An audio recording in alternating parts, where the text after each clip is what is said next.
Camera speed. Sound production. Roll sound. Rolling. Sound production. Take 2. Welcome to the I Remember Liking That Movie podcast. Remember those childhood movies you loved? Now, we're going to watch them again and find out if they're still as amazing as you remember. Or, your father was right. You were an idiot, and everything you watched was stupid. So buckle up, movie aficionados. Over-the-top gore? Check. Over-embellished action? Check. Gratuitous nudity? Double check. Storylines so absurd you could drive a semi-truck through those plot holes. Oh yeah, some of those movies didn't even know what a movie plot was. And that's the way we liked it. Now, here's your hosts, Anna Santos and Jimmy Coates.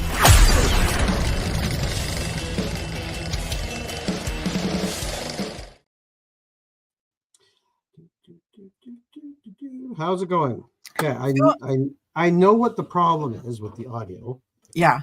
It's the computer isn't recognizing my mic, so I just give me 1 second. See if I can fix it, or I'm gonna have to move the computer a lot closer. And yeah, it's not doing it. Why? Why are you not doing it? That's a bastard. Oh, you know what? Try doing it through. Are you running StreamYard on that computer? Yeah. Yeah. Try adjusting your audio through StreamYard. Because before your audio was coming out of my laptop. So I had to fiddle with it to get it to come through my headset. Okay. Let's see. Because my new laptop is like, why are we going to recognize both being plugged in? All right. Let's see. Audio. Nope. Entertaining the masses. Yeah. 3 people. Yeah. We're currently watching. Hi, guys. Oh.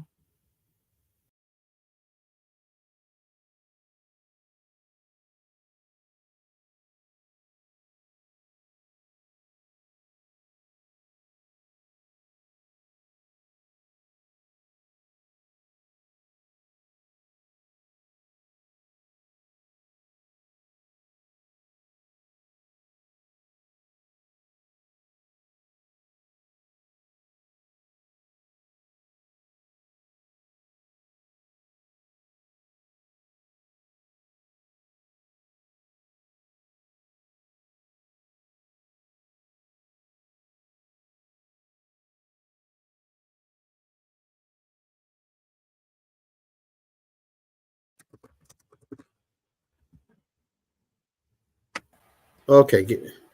Oh, you sound a lot better. All right. Why?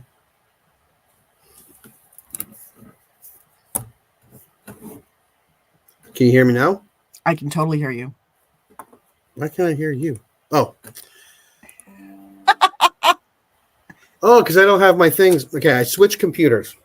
Ah. So give me 1 second. Every fucking Gremlins. Remember the last one? Yes. Where we couldn't get it to, and someone actually thought we did it on purpose. Now we know it's just the curse of the Gremlins. Yeah. That's and I'm it. like, yeah, we did it on purpose. This Here was we all go. planned, I swear. Okay. So let's move this. I don't know what I pushed, but I was gone. Yeah, no, all of a sudden you had disappeared. And I was like, oh, okay. And then That's I'm fine. like, uh-oh. Okay. Oh, it's okay. There we go. No. Oh, hold on. Why is this not working? I don't know, but did you all of a sudden sit on the floor? Oh. Nope, that's not it.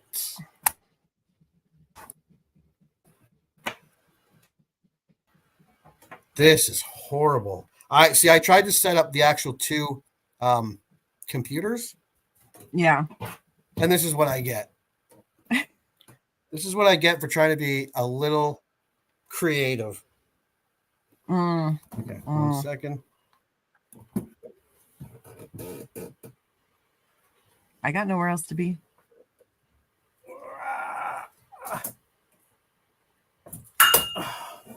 Mother. Sorry. The struggle is real, yo. Fucking gremlins. There we go. All right, so let's see if this works.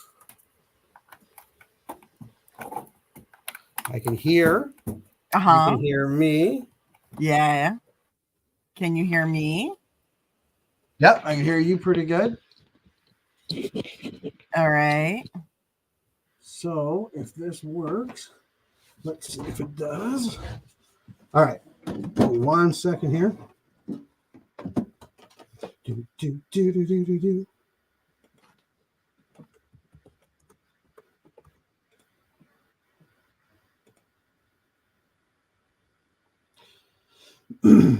See, it's not.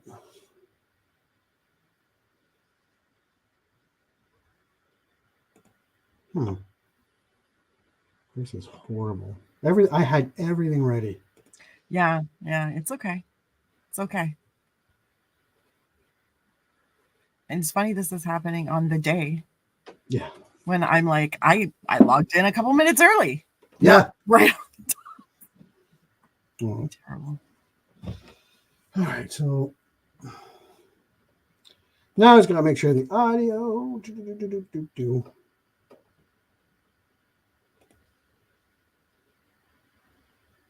No, it's still doing it through the desktop. How do I sound? You sound okay. Okay. Like you sound a little hollow, but not like it was before. Might be why.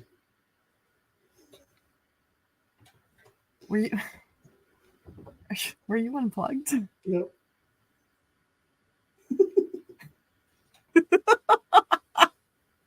This is awesome. First rule of technology. Is it plugged in? Yeah. Let's see. Can you see that? Yeah. Is it bent? Yeah. Oh. Which really sucks. Might be time to replace the wire. Yeah. Well, I hope everybody on the live is enjoying this. Yeah. This will be edited in the podcast. Yeah, so you don't have to watch it twice or listen to it twice. You're good. You're good. But in the meantime. Okay, let's flip it over. Let's see if it's working. Oh, no. It's not there. I can hear you. It's not great, but it's not bad either. No. Okay. You've got like a mild echo, but other than that. We'll try one more thing. I believe in you. If not, we'll just have to do what we got. We can make do. You're good.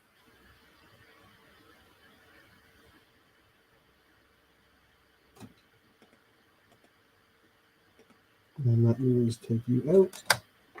Plug you back in.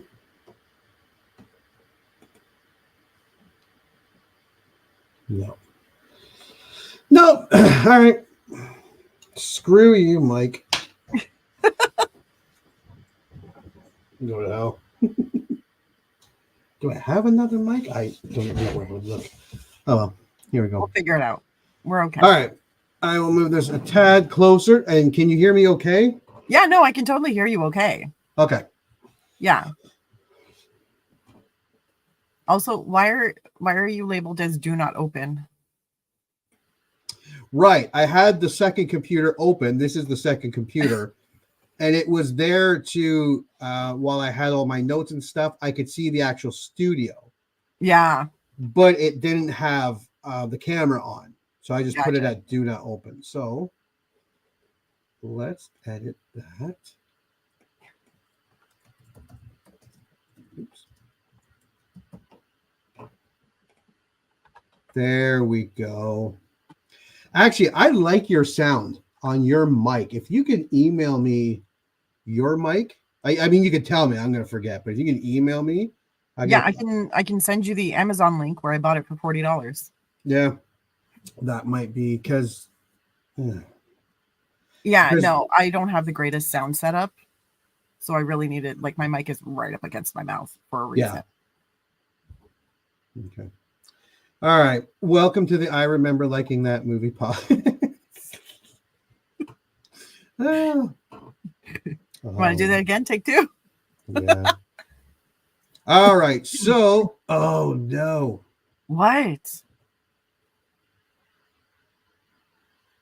What'd you break? Because everything was set up. Okay.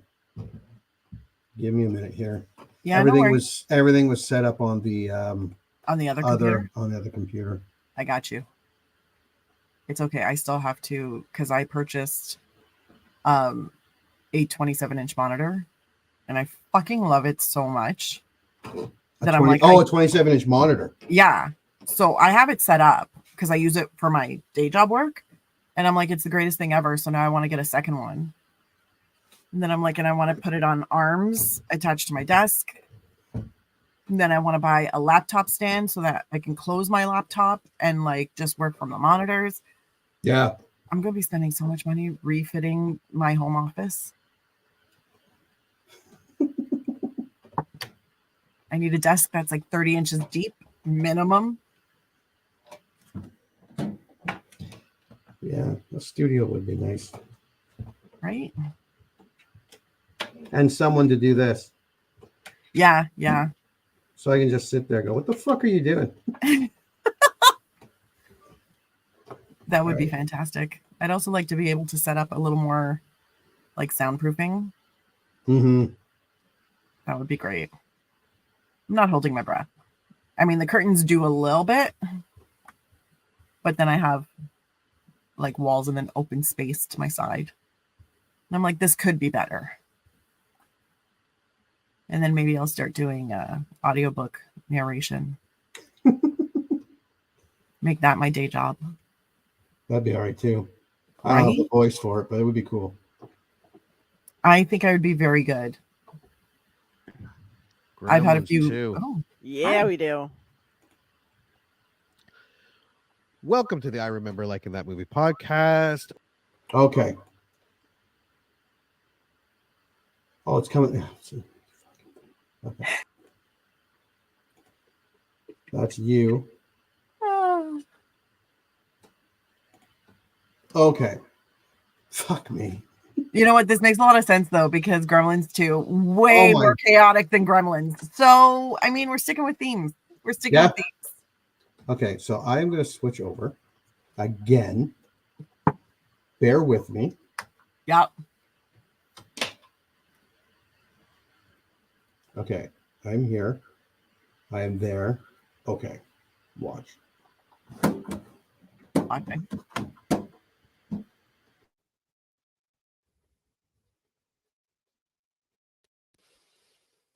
And I'm here, right? Yes. Okay.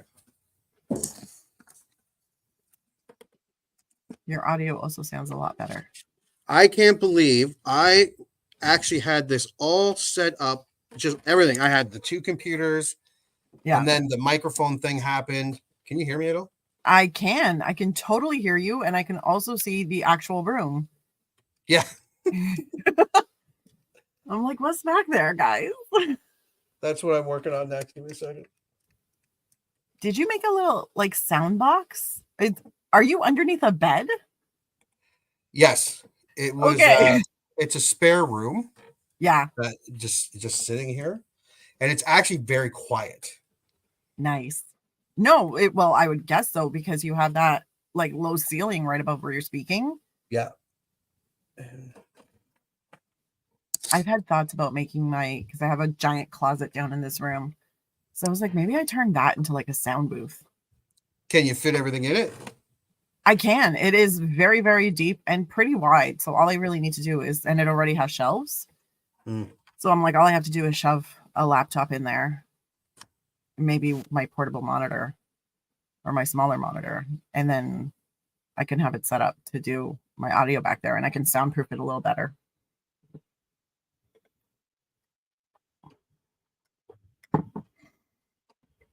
What? What?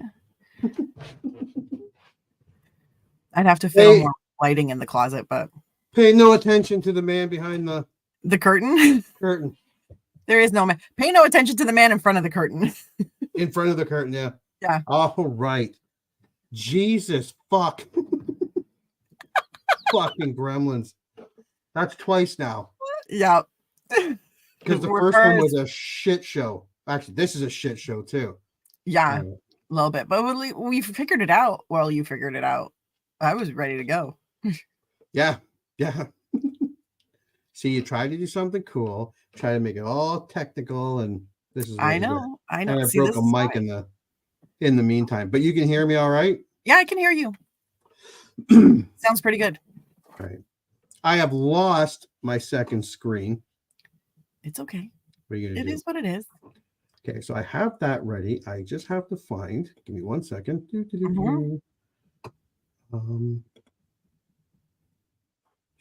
It is in videos. Okay, almost have it. One. Okay, I'll stop it. Yeah. Remove it. Gotta do 2 more. Oh my God, the podcast will be much better. Yeah, the edited version. The live, we're just a little bit of a hot mess, but that's okay because who doesn't love a hot mess? We are. Remove.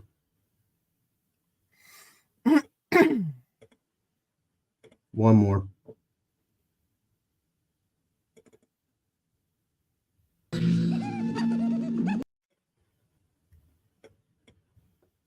All right. All right. I will try to speak closer here. So I don't even know where the mic on this fucking thing is. I can hear you just fine. Okay. All right. Yeah. You can. Okay. I'm going to point this out just so that when you're listening back, you're not like, that's not what. It doesn't sound like a directional mic. Yeah. But you're coming through clear. Okay. That's fine. As long as it's coming through clear. Yeah. Yeah. And when I do the audio thing, it should help a bit. Yeah. Yeah. All right. Maybe I don't need a mic. No, I need a mic. You need a mic. Last week, we were talking about movies that were disappearing. Yeah. And you could not find them. So it finally came in. Exciting. Cannonball Run. A movie I have never seen, I don't think. And today we will be giving away a Gremlins 2 Blu-ray. We'll get into more of that at the thing. So let's do a couple of reviews of some movies that are out. Well, one's been out for a bit, but it's kind of gone way under the radar, and one is just come out. So I will start. Do I have this up at least? Yay, I do. Okay. So the movie is called Self-Reliance. It's a Hulu original. I think everywhere else in the world it's Paramount Plus. Picked it up. But in the States, it is Hulu, and it's Hulu on the thing when you do it. So I will do the review. And 1 second, I will. All right. Self-Reliance is directed by Jake Johnson, known for Self-Reliance. I think he did a couple episodes of New Girl, but this is his really directorial debut. So first-time feature director, a great cast, Jake Johnson, and I will admit I am a big Jake Johnson fan. I did like New Girl. It was kind of done as like a rom-com series, but it was ridiculous and it was funny. Let's Be Cops, The Spider-Verse. So Self-Reliance. So the movie, I really liked it, even if I might not ever watch it again. I mean, I might, but it won't be anytime soon. It would be a hard watch a second time, only because of the way they get to the ending. I'm not bashing it, the way they get to there. It's actually quite clever, if not very well done. So basically, in the first minute or so, we see that Johnson character, Tommy, is in a rut, just going day by day with the same routine. We also are able to get that he is single and coming off a breakup. It's well done. It gets you there very quickly. Same shit, wake up, see picture of him and ex, work out, go to work, end up at bar by himself, go to bed, repeat. Then walking home or to work, I'm not sure, a limo pulls up and Andy Samberg playing himself, asks if he wants to hop in. Tommy does, and Andy goes over a summary that is Tommy's life, and then give him the option to get out or keep going. Tommy admittedly says this is the most exciting thing that's happened to him in years, so he is in. I am not giving away anything that the trailer already doesn't tell you. Tommy ends up in an abandoned warehouse with two Swedes who basically offer him to play a dark web TV show where he will have to survive 30 days while hunters try to kill him, with the stipulation that if he is with another person, they cannot touch him. Tommy sees this as a loophole, and he thinks he's got this in the bag, thinking his family will back him up. He is wrong, and his family thinks he's losing his mind or making it all up. Let the stupidity begin. Tommy, upset that his family won't help other than his brother-in-law, Malcolm, who is fantastic. Awesome. His mother is on the fence and wants to help her son, while his sisters are exactly what you expect, mean. He decides to hire a homeless guy to stick to him like glue. And he also finds another player, Anna Kendrick, to team up with. This movie is funny for the first half with silly moments that you would expect. I do wish I'm going to start this because I don't have my second fucking screen. He decides to hire, I do wish that they leaned into the actual absurdity of the game that they were playing, but the second half or third act is not so funny. It becomes a guessing game on what is real, who is real, and what is really going on. While not as funny, this movie plays the audience great. I was guessing the second guessing, and then I was third guessing what was going on. The film is paced well, and the acting is phenomenal. The story is interesting, and it is funny to a point.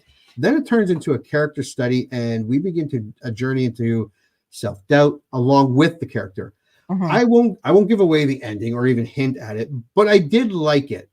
It isn't as wacky as I thought it was going to be, but the third act is such a change in tempo and even genre changing. Like the big reveal at the end is almost Sixth Sense like. I like this movie. It is definitely worth a watch, but it might be a one-time watch. I can see down the road maybe revisiting Tommy and the Crazy Dark Web game, maybe. But if you haven't seen it, you like a comedy with a more darker, serious undertone, because I would say this is a comedy drama, not just a straight-up comedy. Yeah. I say stream it. It's a great weekend movie, especially if you're watching with someone else or others. You'll all have your opinion on how this movie will end, and not all of you will be right. Stream it. It was great, if only for a one-time watch. Like, done. I won't lie. I would have loved if they went balls out silly with this movie, but that is not what they intended. So, because it is a great premise, like the movie Tag, which Jake Johnson is also in, it had like that wackiness about it, and but yeah, I would say stream it. As an added bonus, Jake Johnson was a guest on Two Bears, One Cave with Bert Kreischer. For anybody that watches that this week, and he was promoting the movie, and it was such a funny part. He was so funny.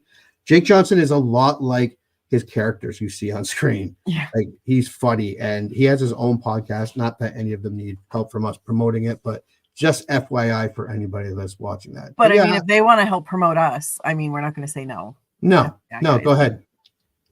But yeah, I would stream it if, like I said, if only for a one-time watch. Second opinion. My opinion on this is I totally agree with you. Here's the thing. Performances were amazing.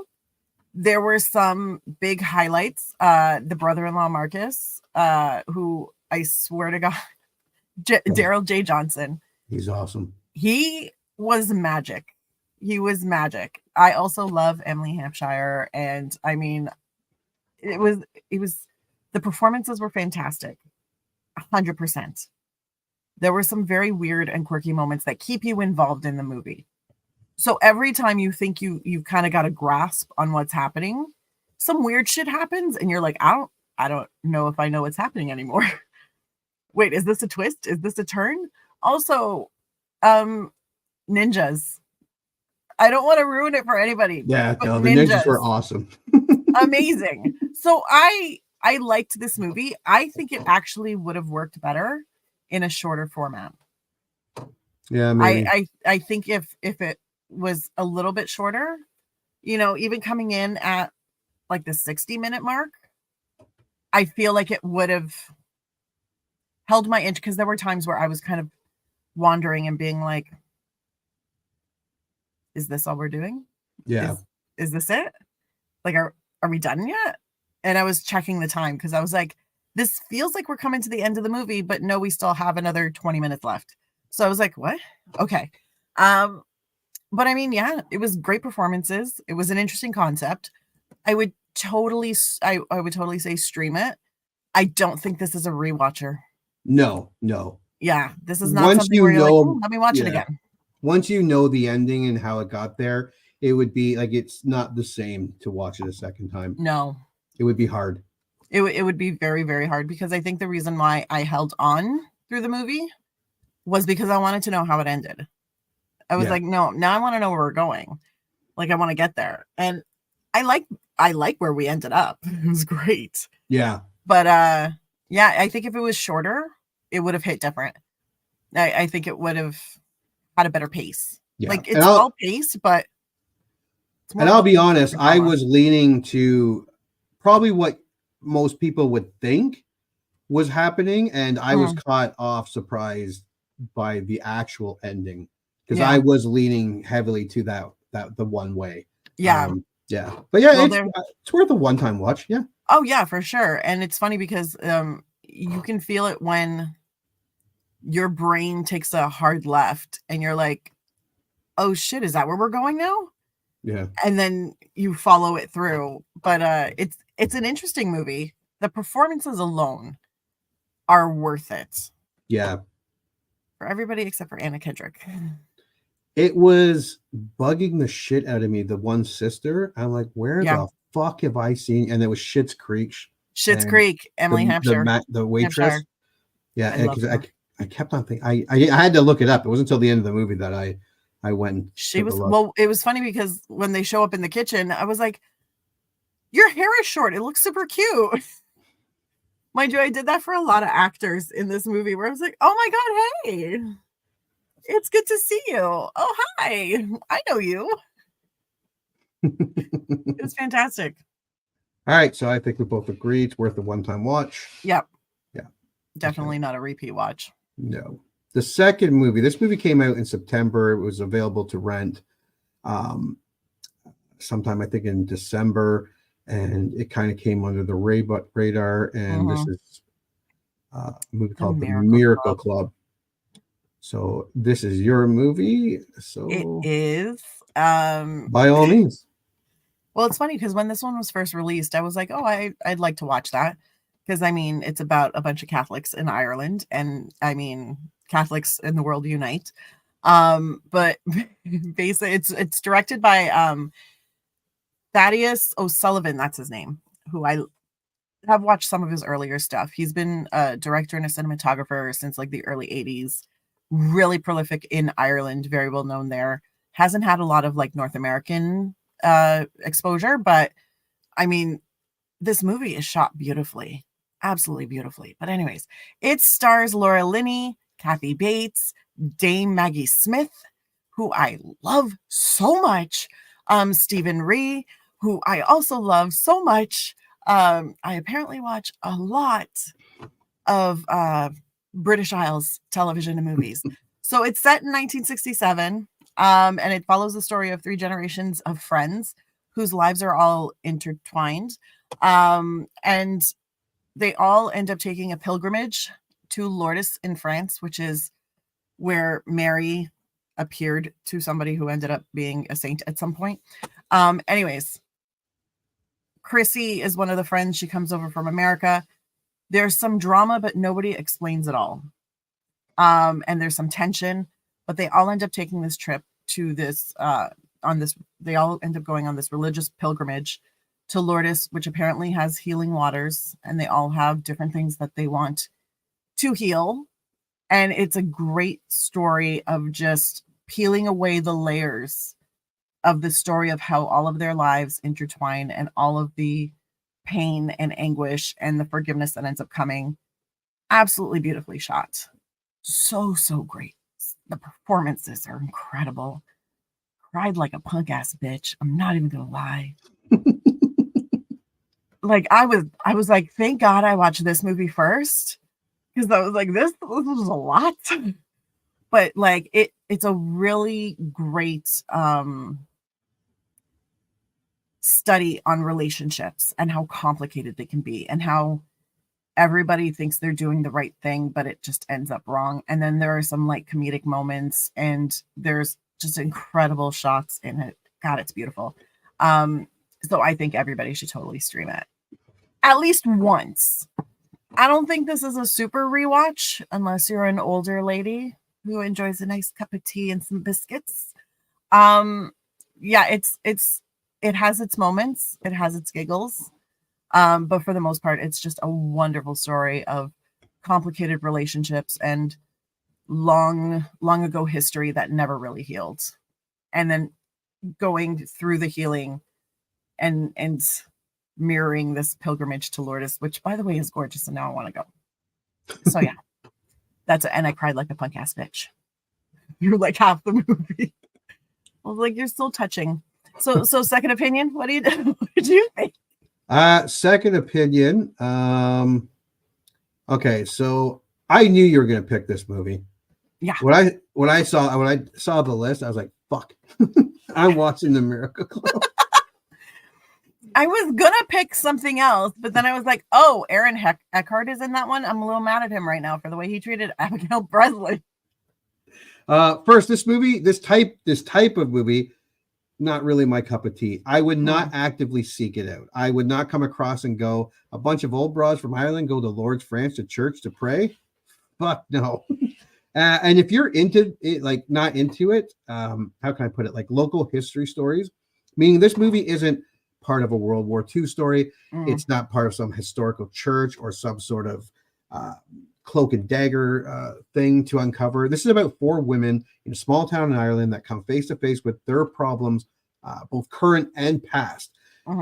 It looked like the 60s. The look was fantastic. So good. The acting, I mean, come on, stacked with these actors. Directing was good. Yeah. And I will say the way the movie played out by slowly revealing the characters' beefs with one another was actually very well done. Like I'm going, why is that old broad mad at that slightly older, younger broad? And why is that even older broad and constantly, and it slowly reveals everything as the movie goes along. Because like just watch the film and it will explain it. And it does it very organically. It never feels forced or that it was done for the audience. It actually feels that it was done for the characters, as if that's how it would actually play out. I wasn't mad that I watched it. I won't ever watch this again. But you get a well-told story. If lacking any adventure or thrills or action, you get a well-acted movie that is paced well, thanks to the storytelling, the directing. And at the end of the day, I can't say it sucked because it didn't. Like even the ending, while uplifting for what it is, again, is so realistic and you're not rolling your eyes. Like even the kid, I don't want to give anything, but you know, the kid at the end. Yeah. It was done in a very realistic way and a very thoughtful way. I'm not saying stream it. I'm saying if you come home and your wife or partner or whoever is like, we're watching a movie called The Miracle Club, you probably aren't going to love it or like it, but you won't hate it. It's a well-done movie for this type of movie. And I mean, like you said, Laura Linney, Kathy Bates, Maggie Smith, even Agnes Casey. Is that her? I mean, and the husbands, the preacher, or whatever the Catholics are called. Father Dermot. Yeah. And even the kids at Kathy Bates' home they were all great. Yeah. The one that plays her like teenage daughter. Yeah. Me. I was like, you are Hazel Dupe. I was like, girl, you are very good. I really like this. And there's little bits of humor. It is a very much a study on humanity. Yeah. So, there's past trauma, there's current trauma that's working through that. There's day-to-day life and just beautiful scenery and great shots. And I was like, this is a really, really well done movie. Yeah. And it keeps you interested enough that even if this is not your type of movie, you're not mad at having to watch it. No. You're probably mad because whoever chose it for you to watch is crying and being like, isn't that fucking beautiful, guys? Oh my God. And you're probably like, I don't know what to do with this. But no. It was I was glad to finally watch it because when it first started or first came out, I was like, oh, that looks really interesting. The cast is stacked, like incredible talent. So I was like, even if it's a crappy movie, at least you're going to get good performances. Yeah. And it wasn't a crappy movie. It was a very well done movie. That made me cry like a podcast bitch. And I'm okay with that because there's a reason why I watched this one first. Then I watched Self-Reliance. Then I watched Gremlins 2. Because I was like, we're going progressively from what I know will probably make me cry to what will probably make me laugh to what I think I know I'll enjoy. We'll discuss that later. All right. The Miracle Club. Now, before we go on to Gremlins 2, I have a thing. I already load them up, so I might as well play them. Actually, these are some of my favorite memes this week. Ooh. Here we go.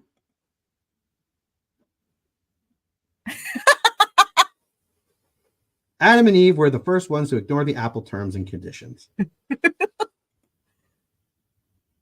Pre-internet chat room using older version of Windows. Accurate. Looks great until the Roomba accidentally summons a fucking demon. Oh, that's funny. And here's some movie ones. In space, no one can use the screen. Charge thanks. Oh my God. And my favorite. If you watch Jaws backwards, it becomes a heartwarming tale about a fish that fixes boats and gives limbs to disabled people. Oh, that's good. All right, so we are about to watch our preview of Gremlins 2. Basically, the preview is everything we remember about Gremlins. And then after that, we will come back and we will review it. So let's get rid of us, and we are going to do the preview. Gremlins 2. Yeah, we do. Welcome to the I Remember Liking That Movie podcast. We are about to review a movie that we reviewed, the first movie, Gremlins, over the holidays. And we hadn't seen Gremlins forever. And we loved it. And usually, if you're listening to this, we pick 3 movies. If we pick the same movie, great. If we pick different movies, the third movie wins. We didn't do that for this. We wanted to watch Gremlins 2 after watching Gremlins. Yep. So what do you remember about Gremlins 2? I remember it being way more out of pocket, like just a lot more wild and crazy antics from the Gremlins, and it pushing more boundaries. Like I remember not quite being scandalized, but kind of scandalized because it was wild and raucous and crazy. Like it didn't have as much. I remember it not having as much story and having just a lot more Gremlin. nuttiness. Yeah, Yeah. a lot more gremlin craziness. Yeah. This was not a hard sell for me. Me and my friend Kevin, we did go to the theaters. We got dropped off at the theaters. And I won't say the part there, and this is a part that I have remembered very clearly because of this movie. When you see the movie, you will see and we'll talk about it after. But Mhm. anybody that went to the theater, because everyone at the theaters felt the same thing I did and my friend did when we watched it. And I'm pretty sure everyone that went to theaters and watched this movie will remember the part I'm talking about, and you'll know what I'm talking about when you see it. But yeah, I just remember it being, I remember loving it, and I remember Yeah. but being a lot more chaotic, where there was more of they were looking for Stripe and running around town, and there was off the wall cartoon lunacy in the first one, but I just remember it being just dialed up to 10 in this movie. Yeah.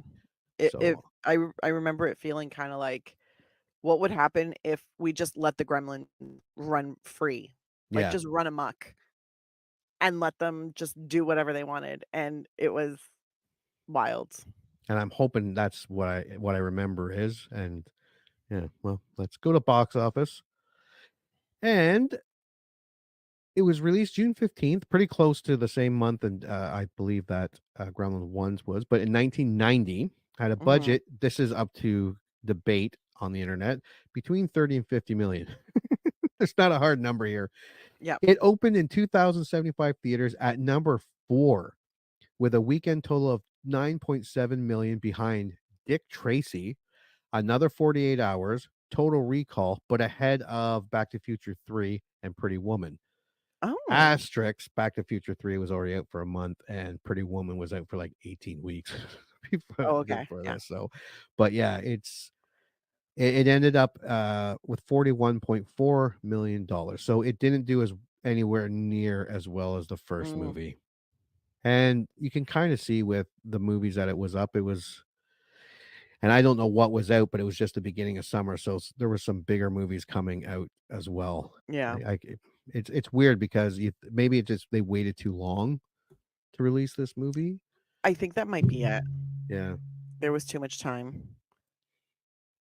All right, let's go to the tail of the tape. Gremlins 2: The New Batch, released 1990, is a fantasy comedy.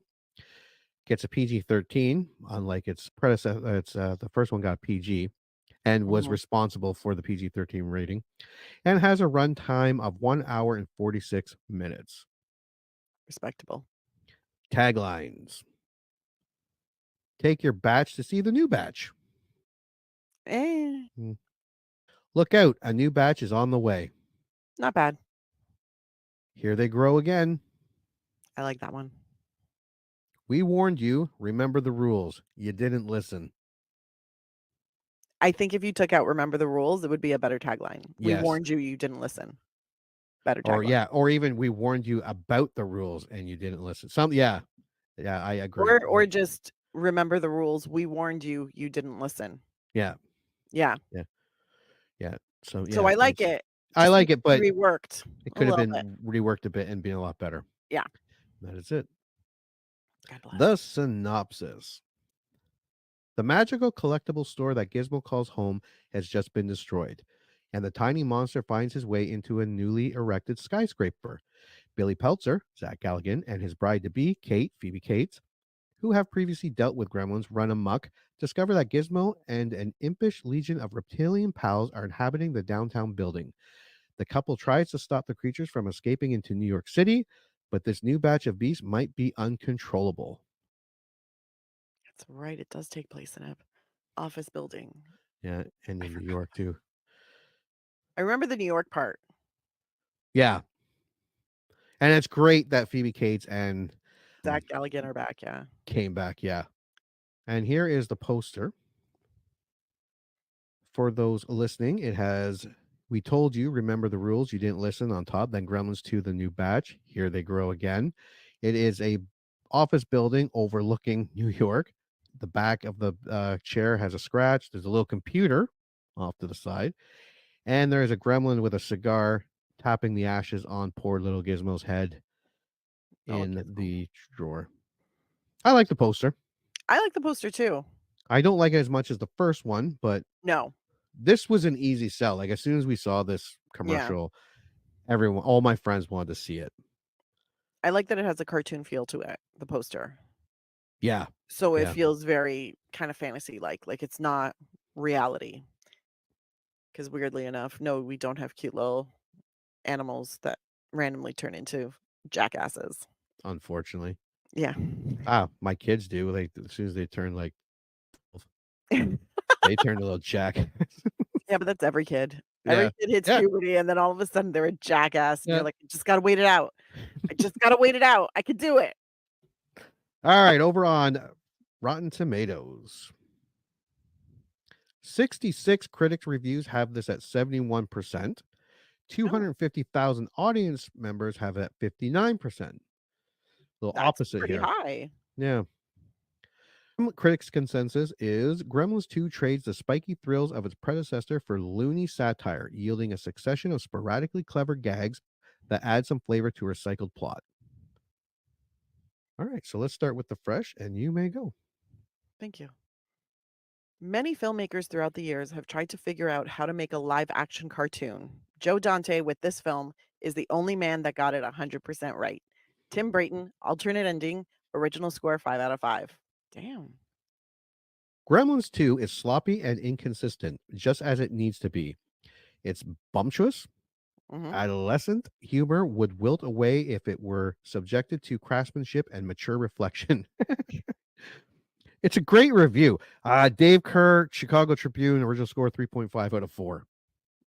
It's like That's saying if you impressive. tried to make this, If you tried to make this into an intellectual film, yes, you would have failed it miserably. it would have turned into a shit show. Yeah. God bless. I love the honesty. It's a lot of fun considering the fact it's also based on the antics of a bunch of mean little puppets.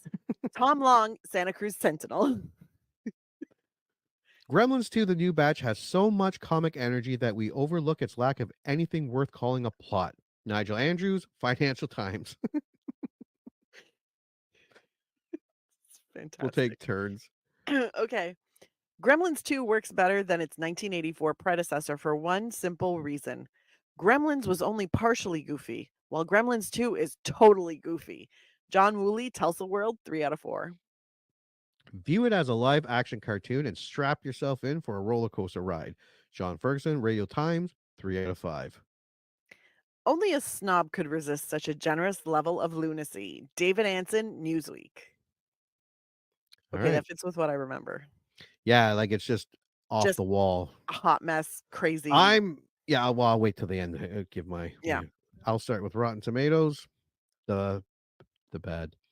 A busy but boring sequel that spends most of its energy piling topical parody on top of the product plug on top of gooey horror special effects. Gene Siskel, Chicago Tribune, original score 2 out of 4. Let's get right to it, which is what director Joe Dante does. This movie has no surprises, just a bigger dose of the bizarre, sadistic, ugly little creatures that surfaced in the original. Ralph Novak, People Magazine. Any movie with former Dracula Christopher Lee as a scientist who creates a gremlin bat can't be all bad, but there's a reason we never received a Gremlins 3. Matt Brunson, Creative Loafing, original score 2.5 out of 4. Too many gremlins and not enough storyline. Roger Ebert, Chicago Sun-Times, original score 2.5 out of 4. And these are all bad reviews, but even the worst one by Gene Siskel was 2 out of 4. Yeah. And these last two were both 2.5 out of 4. So it's not. It's bad, but it's not like painful. Trying to like set myself up for. Yeah. International Movie Database, the voice of reason. That should be their slogan.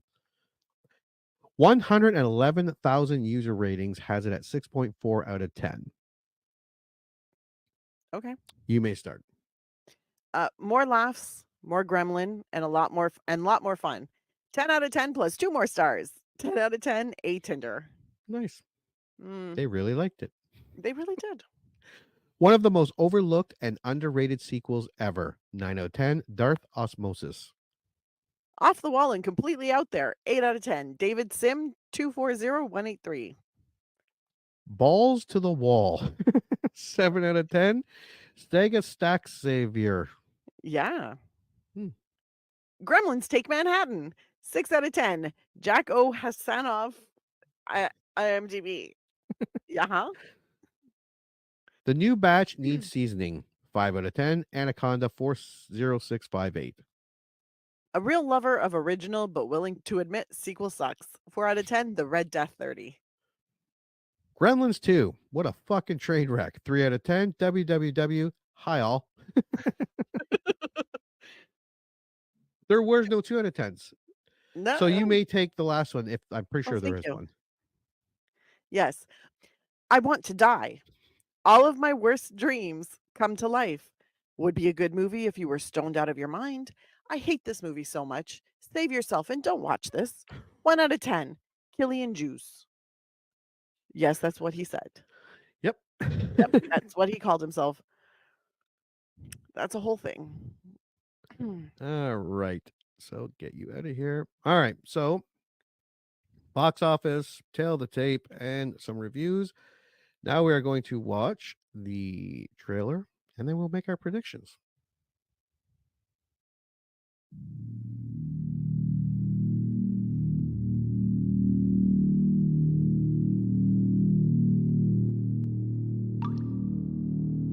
Remember the last time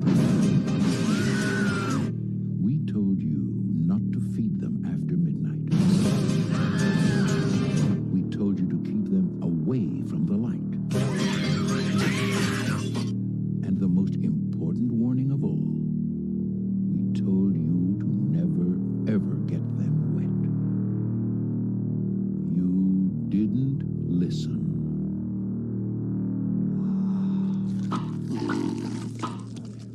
They're mutating. Sir, is the building on fire? No, that's a false alarm. Are you trying to panic New York City? Absolutely not. So the monsters are real? I didn't say that.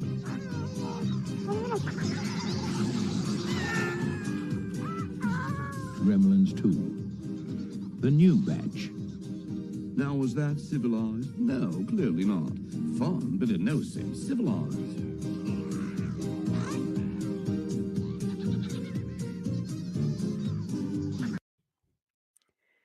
I just had a flash of a memory triggered by that trailer, and I'm like, I don't know if that actually happens in the movie, but I The have a talking scene in one? my head. No, not the talking one. Before that, when you saw Gizmo in the box, it triggered a memory of another scene, and I was like, I don't know if that's just imagination making it up or Is if it it actually happened. where he's watching the TV show and he's watching Rambo? And then he ties the thing around his like to Yeah, get that's ready what to I go. remember. Okay. Oh, Yeah. thank God. So he loves Rambo and Sylvester Yeah, Stallone, so he puts because the red bandana on. he's Yeah. gonna go take care of the gremlins. I I think I remember laughing at that so hard just because I was like, oh my God, cute little fuzzy Rambo. Okay. So I'm what glad are that your wasn't just in my head. what are your predictions for this movie? I think this movie is going to have such a thin plot. It's transparent, but it's gonna be a lot of fun and just filled with ridiculousness. Yeah, this movie to me looks exactly like remember the bar scene where Yeah, it was just nuts. Nothing made sense. It was just crazy gremlins doing crazy things, and it looks like they just took that and just said, "Let's just do that for the whole movie." 100%. Yeah, and as long as the plot is Gizmo obviously gets wet, they feed them after midnight, Yeah, and they get more wet, and then you have hundreds and hundreds, and it looked like there is a lot of gremlins.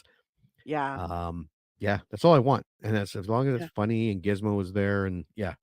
No, I think I'm gonna like it. I remember loving it. I'm hoping I like this movie. yeah. Same. It's not as bad as the first Gremlins, where I'm like, if I have to like it, this has to be still good. I want this one to be good. It doesn't have to be good. I have my original Gremlins, but it would be so much better if this movie was awesome. I remember really liking this movie and thinking it was hilarious and ridiculous. I don't think it'll hold up to that same level. No, maybe not. Maybe not that same level that I remember it being at, but I do think I'll still enjoy it. I do think I'll still have fun with it. And I'm not gonna lie, I'm gonna try and see how many like super offensive things are said or done in this movie.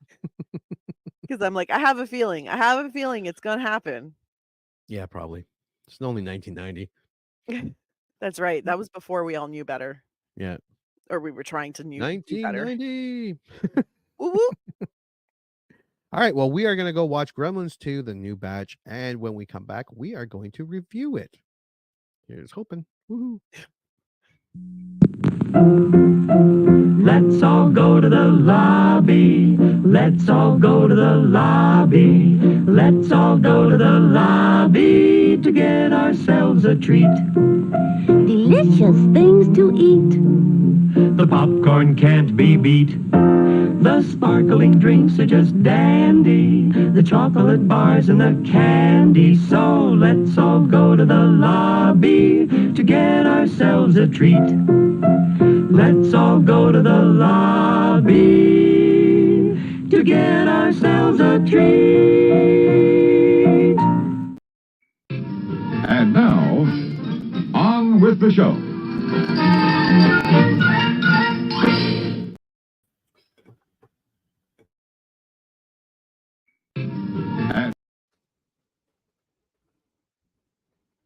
You're muted. There we go. There we go. All right. Welcome back, everyone. Hope you had a chance to go watch Gremlins 2. If you are listening to this and I sound a little off, we had a gremlin problem of our own, and my fucking mic is broken. I think I can fix it, but it would take me I think I have the replacement thing somewhere, but Yeah. yeah. So here's hoping editing can work the magic. I'm sure it can. All right. So, okay. So did you watch Gremlins 2? Yeah, I did. Okay. So did I. And just so we know, basically what we're going to do is we're going to give away a copy of Gremlins 2. It's going to start if you watch this. I don't know how long this episode will be on the live stream just because of the 15-minute debacle at the beginning. Yeah. Oh, Jesus. Christ. Your green screen just doesn't want to green for you. Did you move your camera angle? It does. No. Oh, my God. This episode couldn't go any worse. All right. So what we are going to do is I am going to ask a question sometime during this podcast, and whether you watch on YouTube or listen on YouTube or listening on one of the podcast, Spotify, Apple, Google podcasts, you just have to idiot. Oh my God. I will ask the question and you email us. The email is below, and in the subject line, just give me the answer, and then we will pick, and I think we're going to let it run till the episode drops on podcasting on Sunday. Mm-hmm. So that will be this Sunday on the 28th, and we will close it up by the 4th. So anyone that emails us has a chance to win Gremlins 2, the new batch. All right, your initial thoughts of Gremlins 2. It was unhinged. It was chaotic, and it was gross, and it was completely unhinged. And I liked it. Yeah. My initial thoughts, it was fun. It was very nostalgic. It was ridiculous. It was insanity. And the movie leaned into all of it very hard. Yes. Right. Oh boy, did it ever. All right. Well, let us get into Gremlins 2, the new batch. All right. Here we go. After Mr. Wing dies, the Mogwai Gizmo becomes the guinea pig of scientists at a lab in the Clamp Center, a state-of-the-art high-rise building in Manhattan owned by eccentric billionaire Daniel Clamp. So before anything, before anything actually starts, we get a sweet Bugs Bunny and Daffy Duck intro, which I totally forgot about. I love those. I forgot it was a thing too. Yeah. For a hot second there, I thought, but also because I saw it on Crave.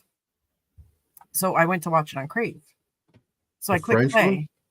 All it says is French, but it doesn't say French anywhere initially leading up to it. Like the description's in English, everything's in English. And then the title page was in English, and then I click play, and then all of a sudden I have Daffy Duck and Bugs Bunny talking to me in French. I was like, what? So then I rented it on Prime, and that's fine. Yeah. No, and I probably said this before. The drive-in I take the kids to, they play old Warner Brothers cartoons during the intermission before the second feature. So anyways, then after the cartoon, we're off back to Chinatown. Did you find this one less stereotypical? Mildly, but that's because this time it's a construction site. So people have abandoned the buildings. There's construction, like fences and stuff in the area. So I was like, okay, that explains why it looks like shit. So it was slightly less racist. Mr. Clamp sends the doctor from Star Trek Voyager to make an offer to Mr. Wing. I love how this was probably a show of strong hand high techness back in 1990. Carrying TV and VCR.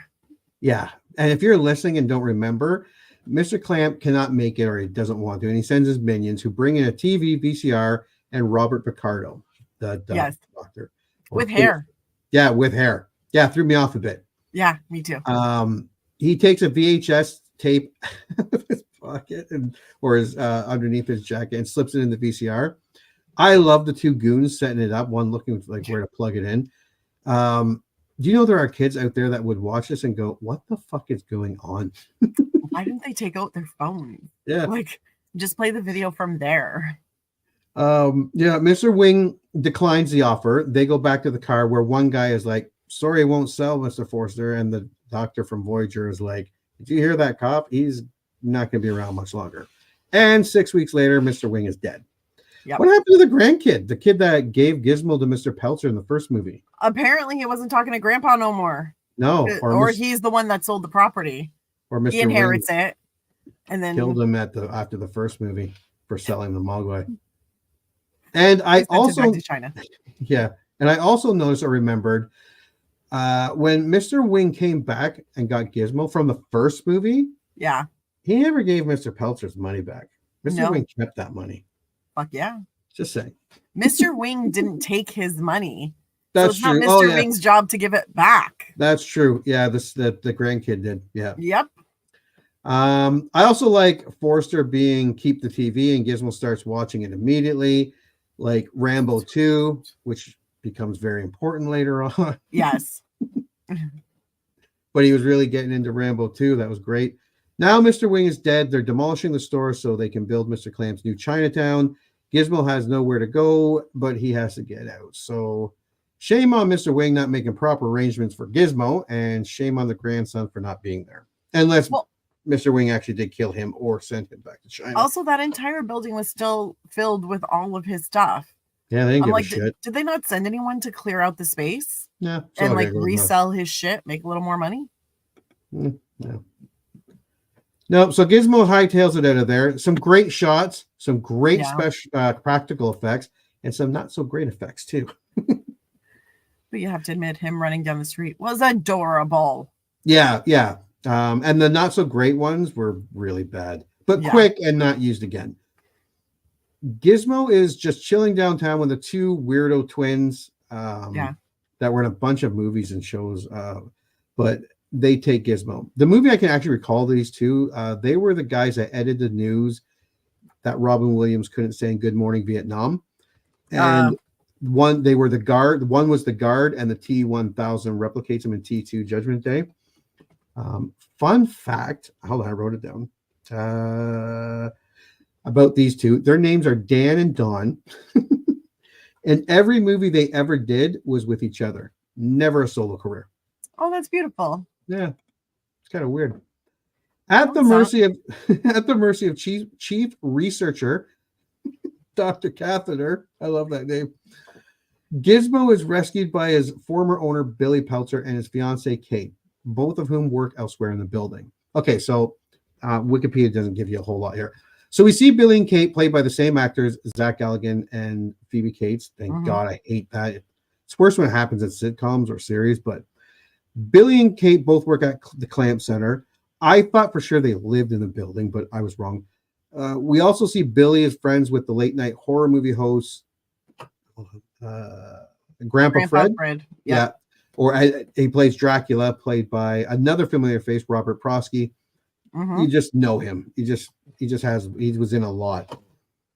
Delivery guy drops off some disease for Dr. Catheter, played by the late, great, and amazingly talented and entertaining, no matter what you saw him in. Lord of the Rings, The Hobbits, Star Wars, B movies, Dracula, The Wicker Man, whatever. Christopher Lee. You know, he played Dracula in 10 different movies. Yeah. Jesus Christ. It's fucking nuts. Yeah. Each one different different movies, different franchises, different caliber of goodness. Yeah. Yeah. But that is commitment to the character. And that man has 289 movies and television credits. Not all good. Well, no, of course not. But impressive. I love Christopher Lee.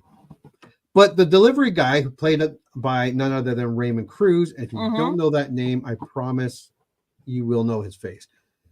He's delivering the package to Dr. Catheter and hears Gizmo's whistling and is later whistling where Billy hears him. Billy's like, where did you hear that tune? And he's like, up in the laboratory. So he goes up there.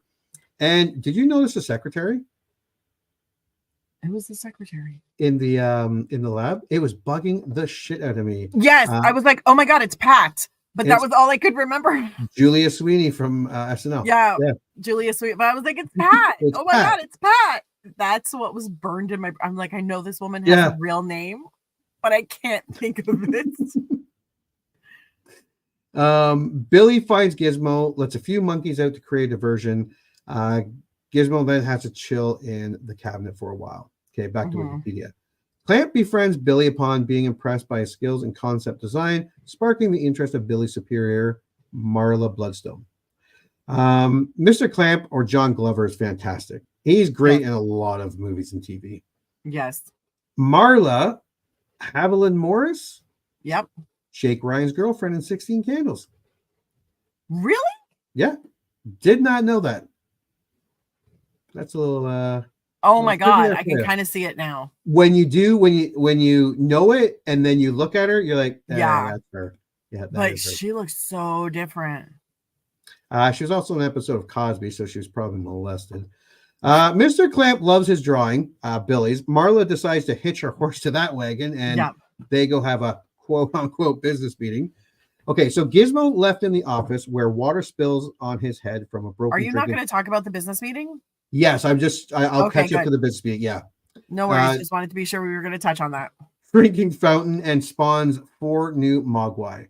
Yes, at the business meeting, Marla was a little, how do we say, aggressive? Handsy. She was very touchy-feely, and also the business meeting was at the Canadian restaurant where you're served by a Mountie and they clean the fish at the table. Yeah, that's gross. And then there's chocolate mousse for dessert. Would you like an antler? Actually, an actual fucking moose. It's a moose head just sitting there made out of chocolate. I love when familiar actors just pop up for no real reason. Yeah. I recognize the Mountie. Yep, me too.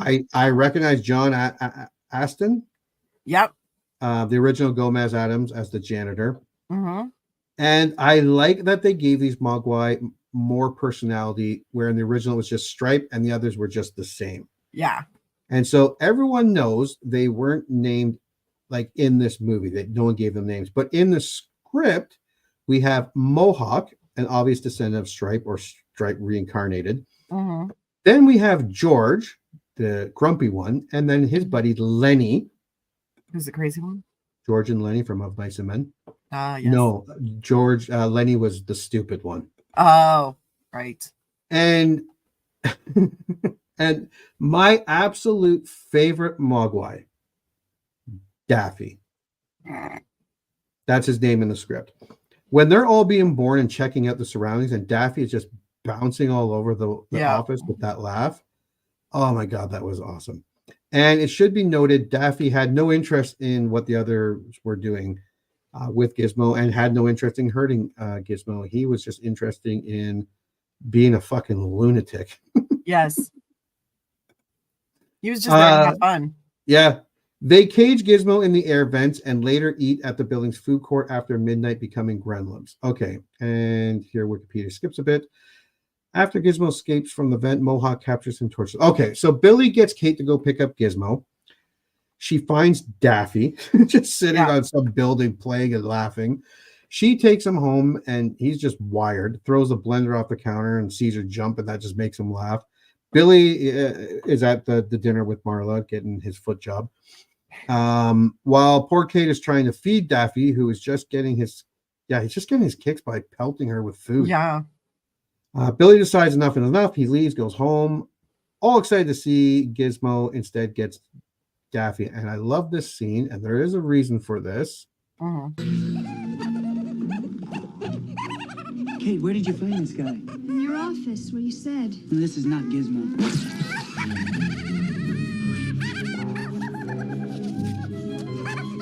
You have to go back. Billy, you said that there weren't going to be any more of those. There won't be, okay? Not if they don't eat after midnight. But look at him. I mean, he's wired.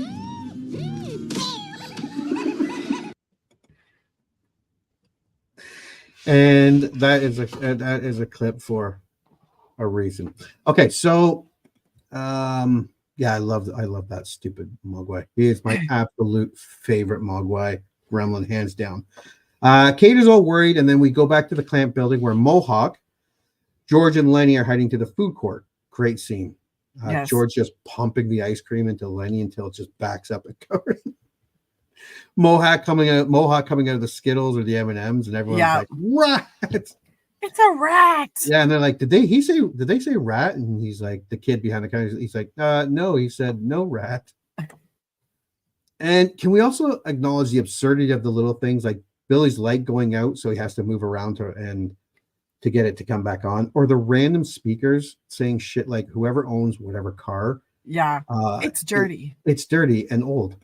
Please remove it from our parking lot. Because you automatically think your light's on or you park where you're not supposed to. No, it's dirty and old. Dirty and it's old.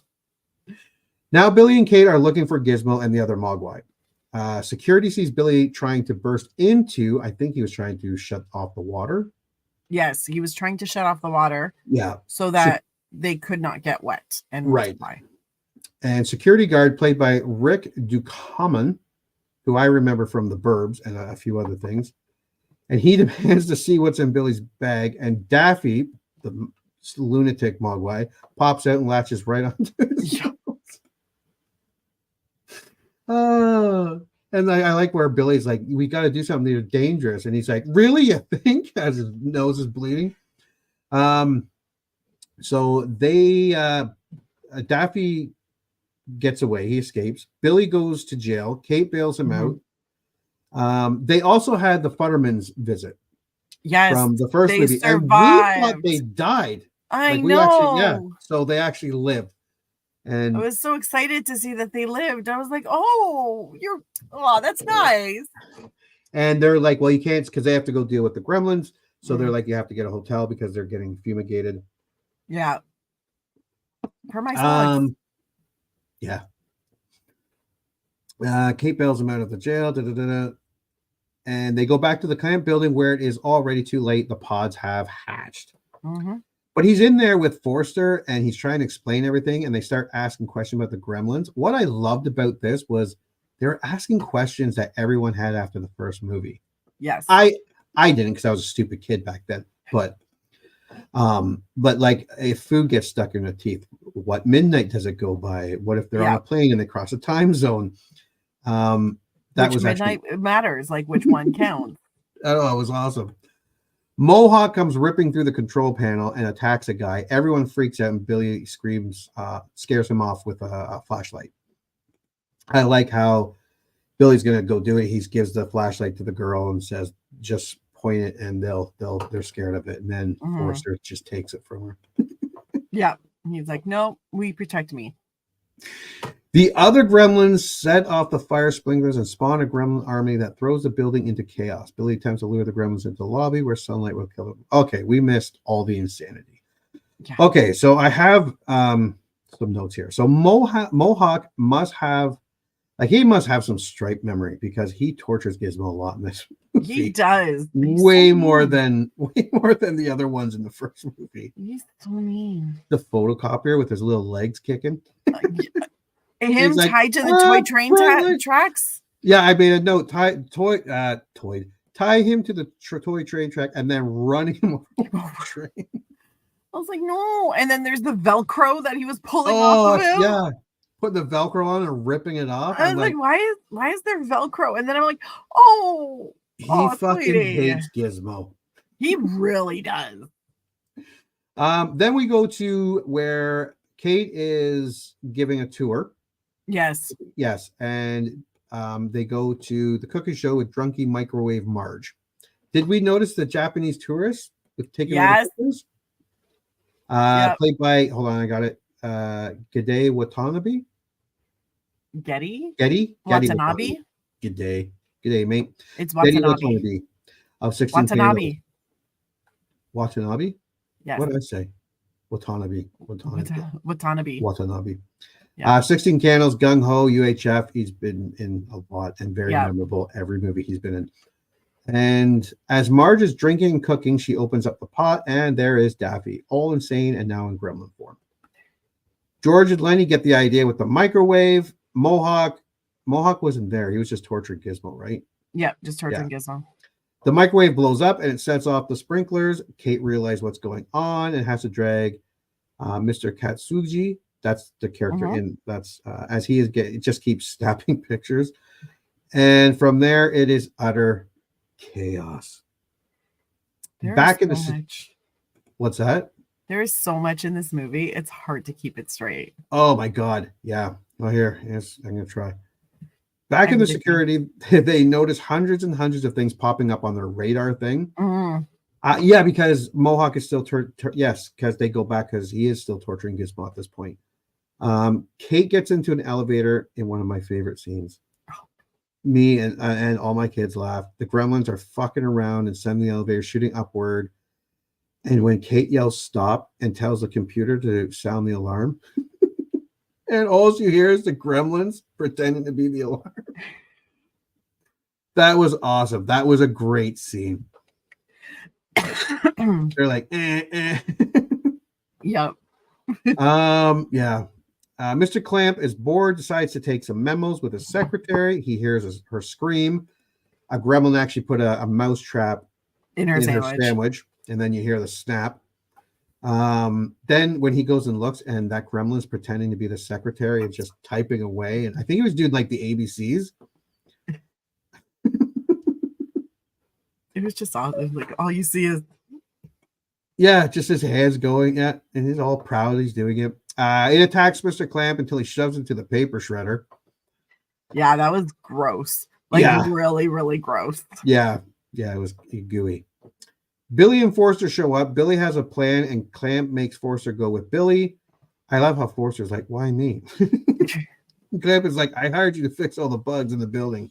These are some pretty big fucking bugs. Yep. Kate is now assaulted as the Gremlins have gotten axes and giant drills to get in. They grab her leg, and you hear like little things like they grab her two legs, and you hear like make a wish as they're trying to pull her apart. Then we go Daffy Gremlin, now in construction or electrician gear, and it's just sabotaging the shit out of electrical, causes the elevator to drop. Kate goes flying into the air. The elevator crashes. Realistically, she probably would not have survived that, killing all the Gremlins underneath. We even get Leonard Moulton, a movie reviewer, I'm sure people have heard of, reviewing the original Gremlins in a studio, and he's bashing the shit out of the movie until the other Gremlins come attack him and drag him off. That was a great scene too. That was fantastic. But not until we get to back to the genetics lab. This is where the insanity it gets even crazier. The Gremlins get into the lab. Dr. Catheter, what does he want? A giant pea pod? He's walking in with a giant pea pod? Yeah. It looks like it. He sees the Gremlins running around, and he just assumes they're an experiment. He's like, I leave you guys alone for a few minutes. But the Gremlins get into all different experiments, and it's all the things they showed us before, like the giant spider, the bouncy thing, the electric rats. Yep. And thankfully, every beaker is labeled with a picture for us viewers. Of course. You have to appreciate that. Yeah. Because in science, you need pictures. Yeah. You don't write the name of stuff. You put pictures on it. That's right. That's right. Yeah. First, we get Vegetable Gremlin. Yes. My second favorite, my second favorite, Brain Gremlin. Yes. Voiced by Tony Randall. Yes. And I was wondering for a very long time, like, why is his voice so familiar? Why is his voice so familiar? Then I looked up and I was like, I get it now. Yeah. Sorry. Okay. Where are we? Tony Randall. Then we get Electric Gremlin. Yeah. It was just pure electricity in like gremlin form. We get Bat Gremlin. Yes. Which was gross. Yes. Who Brain gives permanent sunscreen serum to. Yes. So that bat takes off and attacks the Futtermans. I get how hard this would be to do back then. And it did look really good at times. And it looked really bad at times on the fight with the Bat Gremlin. But Mr. Futterman gets the thing off of him and pours cement on it. It flies up and lands on a building where it hardens and turns into a gremlin gargoyle statue. Kate is just trying to get out, and we get the flashback from the flashing gremlin. Yes.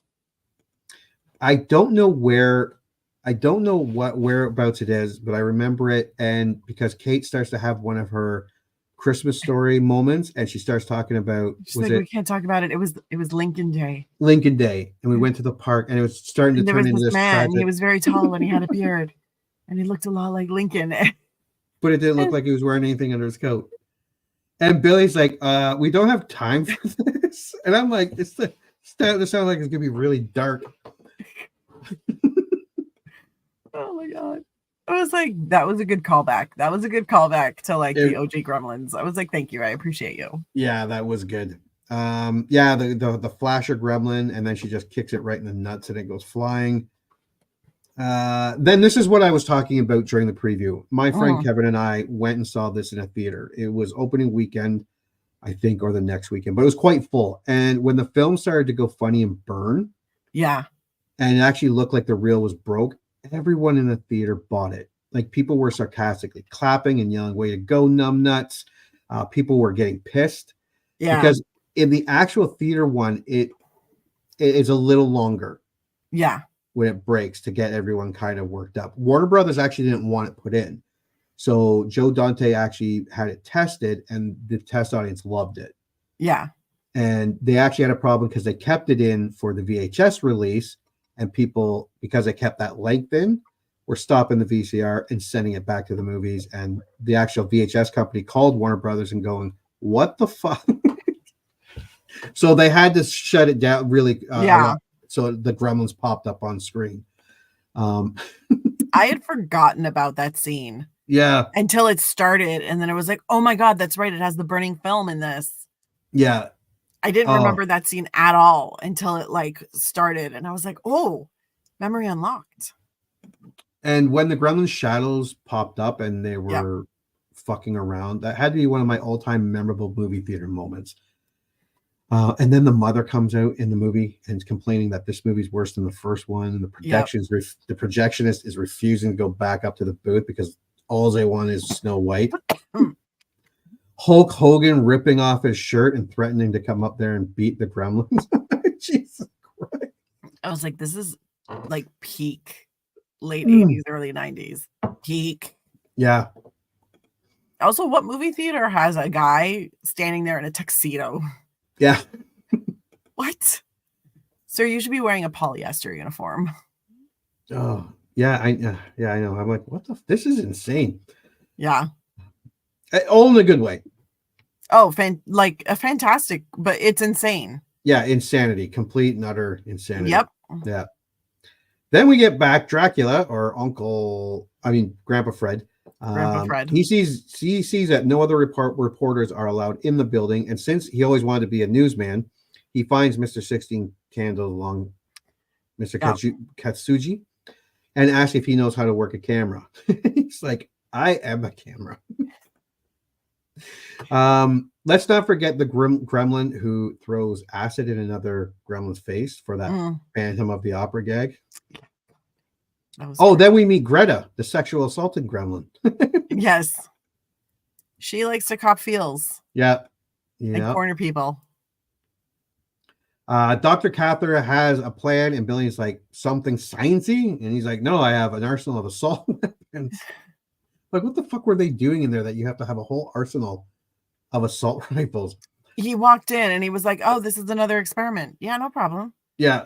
So if he's not freaked out by gremlins. True enough. Yeah. They're doing and then he shit. puts his hand right into the locker and screams and pulls it, and he's got a whole gremlin up to his elbow trying to eat it.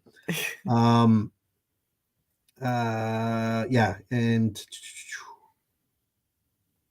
and then they finally get it off, and that's when Electric Boogaloo 2 gremlin comes in, the electric gremlin, and just kills the doctor.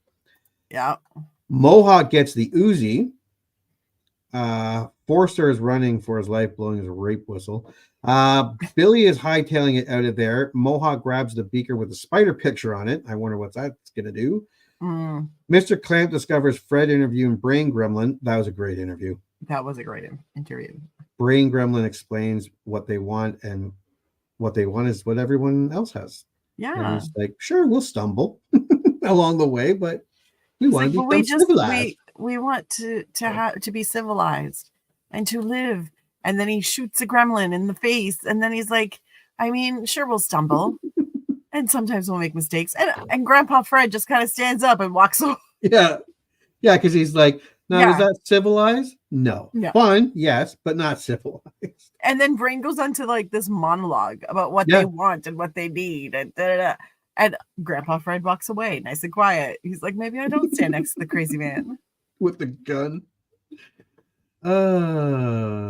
Yeah, I love Brain Gremlin. Yeah.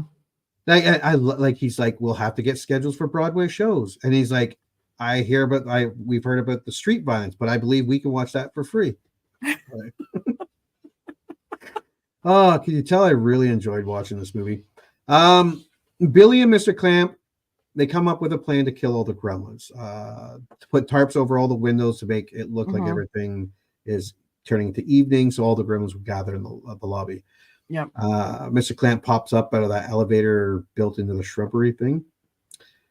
Meanwhile, Kate is just trying to get out. Gizmo has been training for battle like Rambo 2.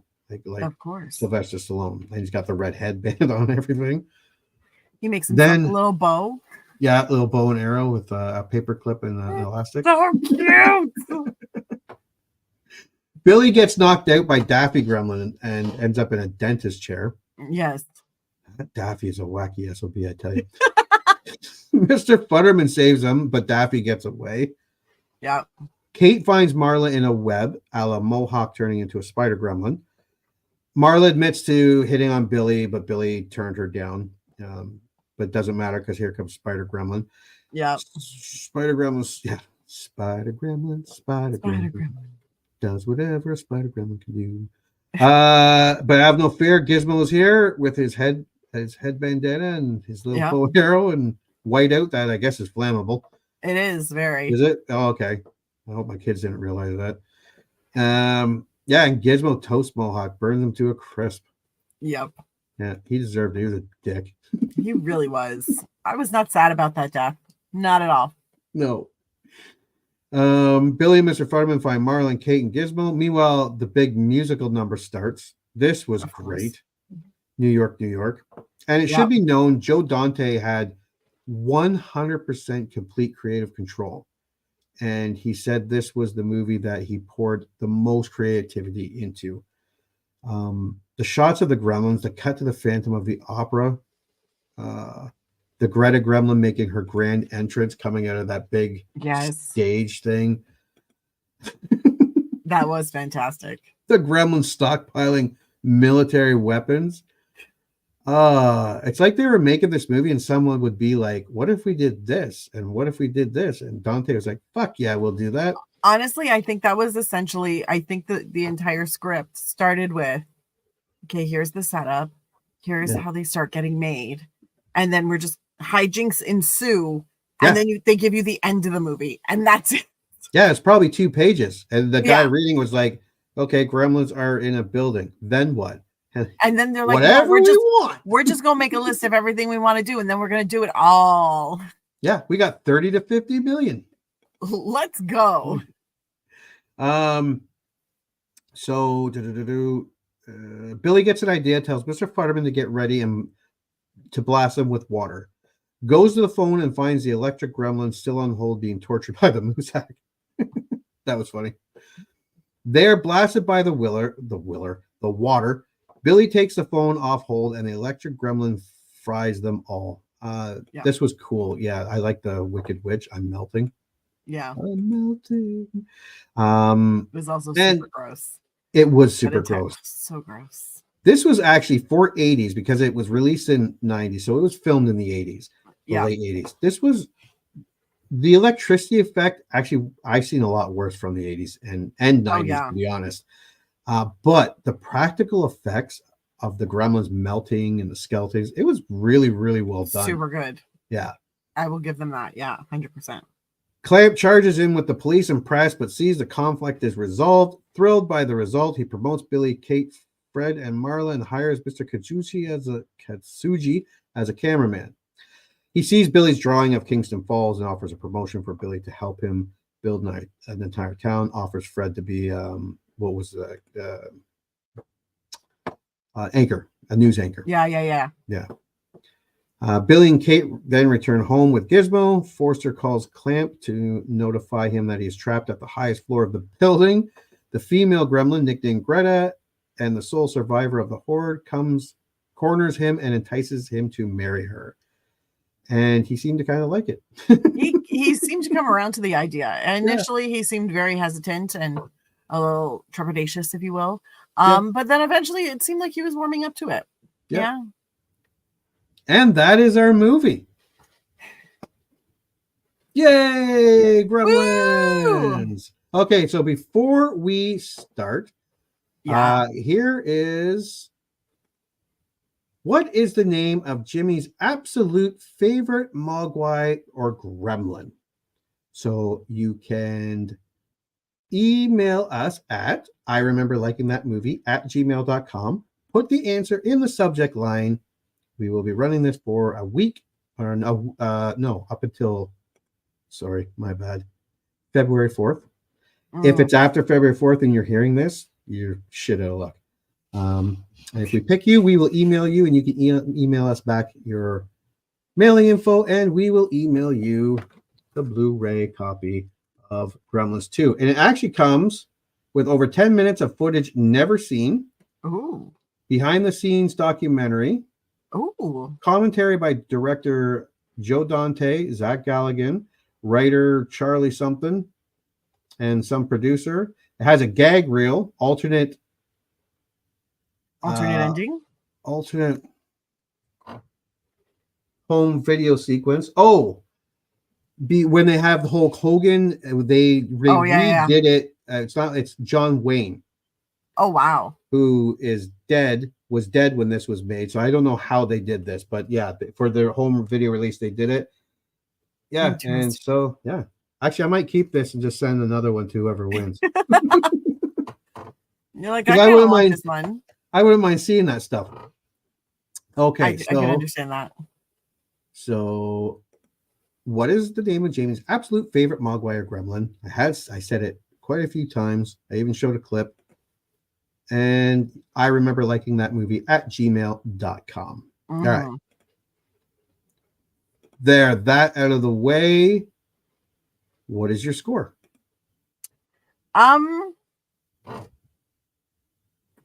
Okay. I like this movie. It's heavy on the nostalgia for me. Yeah. It is chaotic and it is crazy and it is unhinged. And there are things where I'm like, how is that PG-13? I feel like that rating should be a little higher. They were probably thinking the same thing. Like, we have to come up with another fucking rating. Yeah.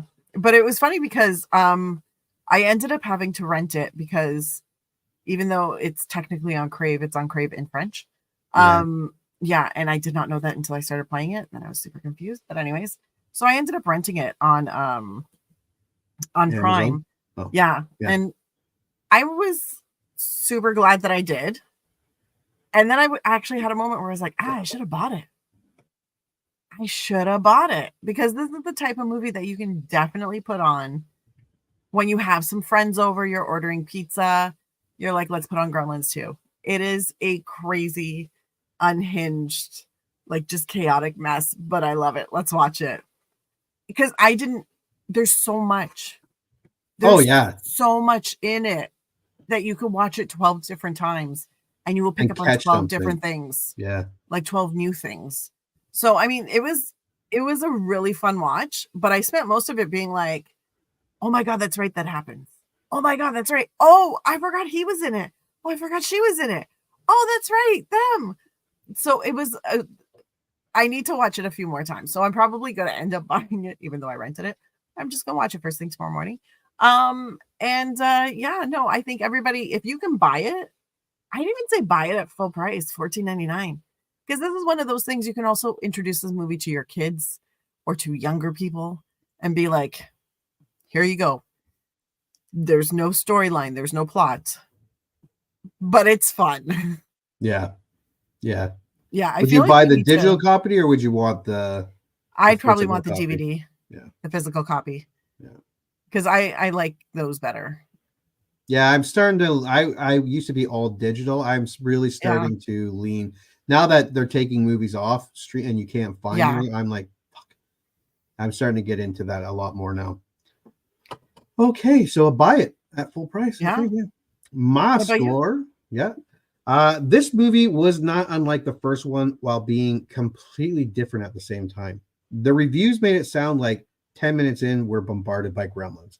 Yes, it didn't tell the whole backstory like the first one or the rules and all that, but it didn't need to. We already got that.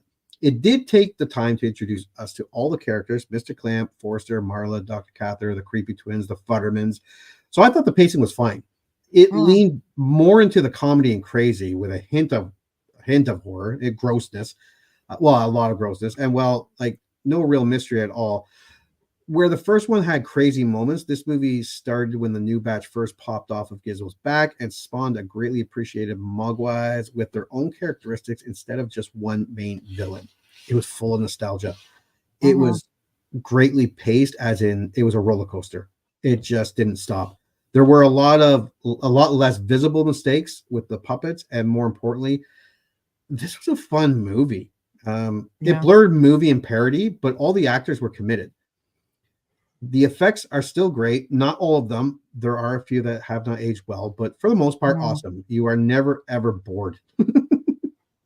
There's so much going on with subtle jokes or just straight in your face. If you remember liking Gremlins 2, the new batch, I am happy to inform you that it is still 100% complete lunacy and a whole lot of fun. I say buy it. Buy the 4K if it ever gets released on 4K. As of now, it's But yeah, you can probably get the Blu-ray at a pretty good price. Now, is it better than the first? It's a different movie. Yeah, it's a very different movie. Yeah, I said no because it is a different movie, but it is a sweet sequel that is right up there with the first, if slightly below it. Like you couldn't ask for a better companion. I think they literally just went, okay, we're gonna go, like one of the reviewers said that we read on here, balls to the wall.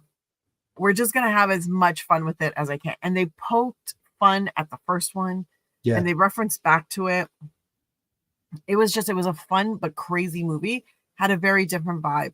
So that one, the first movie, the gremlins come up, they cause chaos, but it's still a controlled chaos. Yeah. This movie asks and answers the question, what would happen if there was like a mass making of gremlins and they were just able to run free, like completely unfettered? And that's exactly what we got. Yeah, that is exactly what we got. Yeah. Yeah. It is too bad that it wasn't as well received back in the day because there was no third. But Chris Columbus has come out and said just this past October or November that with the Mogwai cartoon series done and well received, that the script is already written for the third. Oh, wow. And they are moving forward on the third movie that is from Chris Columbus himself. It was going to be a reboot, which I would be fine with, but it's actually going to be a continuation, which I'm also fine with. Oh, that would be fun. As long as Zach Galligan and Phoebe Cates are part of it. That would be really great. Yeah. Maybe it's their kids who have to take care of the Mogwai now. Yeah. So yeah, and remember, email us at irememberthatmovie@gmail.com with the answer in the subject line. The contest will run from now. Oh, I wrote it down to from January 24th to February 4th. And then we'll review the winner on a YouTube probably around February 7th, which I believe will be Valentine's. But yeah, if you remember liking or you don't remember liking this movie and you're watching the YouTube, let us know below or email us and tell us about the movie or tell us about us. Anything else about Gremlins 2?